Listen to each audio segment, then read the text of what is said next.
Hello, and thank you for watching and listening to the short subject data classification finding the real crown jewels.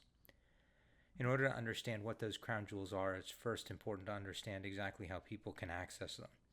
And it's generally accepted that people interact with devices, devices connect to networks, and networks connect to servers. And those servers store the information. But the problem is that all data is not the same.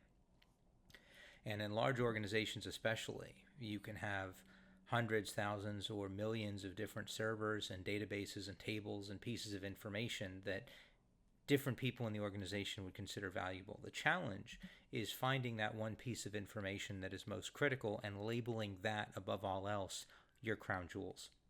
And so the way you can help to visualize where those crown jewels live is by this simple chart, where we look at the relative amount of damage a piece of information can do if it's lost, and how easy it is to quantify the impact of that loss. And I can give you two examples of outliers. Things like audit delays. They happen all the time. Businesses predict them, they anticipate them, and they know exactly what the impact of that is. Extra audit costs, potentially some penalties. And then finally, on the other side of it, you have the chief executive turning bad. Something that is absolutely critical in terms of the amount of damage to the business, but nearly impossible to quantify because you don't know if it'll happen, when it'll happen, what they're going to do, or anything else. You just know it's going to be severe. So let's eliminate those because they're going to be too difficult to account for. And let's look at the most common areas that people would typically say are their crown jewels. And the first one is compliance.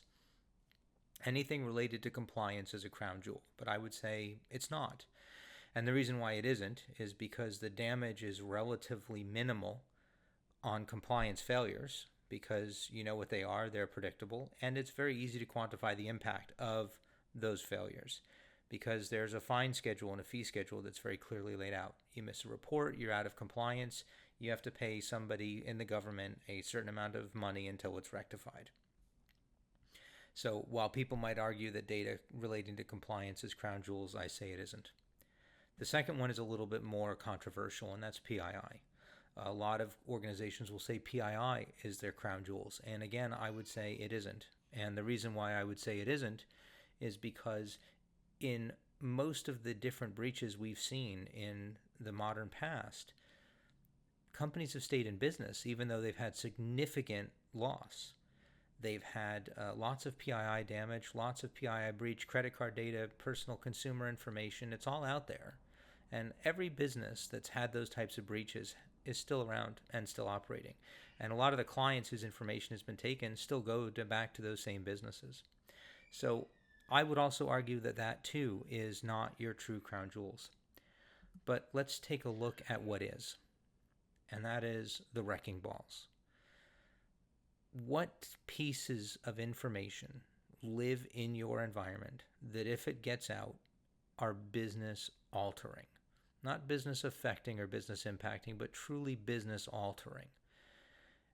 And what types of information could get out that would prompt your executives to send an email to the whole company saying, until we can figure out how to navigate this, we need to close our doors.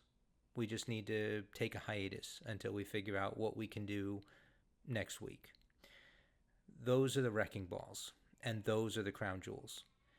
There's so much information that lives in so many different areas that can be considered privileged or confidential or sensitive that trying to protect all of it is nearly impossible.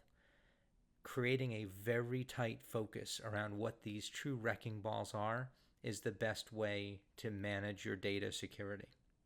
So, how do we find out what these crown jewels are? Well, the first thing is you need to understand your own business and your own industry. What types of things are your competitors going to be after? What types of things are essential to keeping your business running?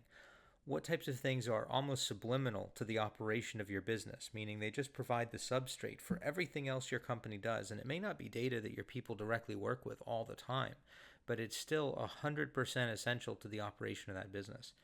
Then you need to understand who can access it and who typically would access it or see the output of this true intellectual property, these wrecking balls. And then finally, how could that type of information get out? Is it something that is available that could be transmitted via email where a phishing attack could be leveraged? Is it sitting on a database where a brute force attack could break into it? Could it be gotten through some sort of an infection on a workstation like a Trojan or malware or viruses? And finally, is it in any way, through web portals or applications or otherwise, exposed to the public internet in some form? Once you take all of that together, you know you're looking for the crown jewels, you understand its industry relevance, who can access it, and how it could potentially be stolen, then at least you've found your true crown jewels. But the question becomes at that point, how do you properly secure it? And that's not the purpose of this talk. This was really designed to make you think hard about what those crown jewels are and where they live and how you can identify them.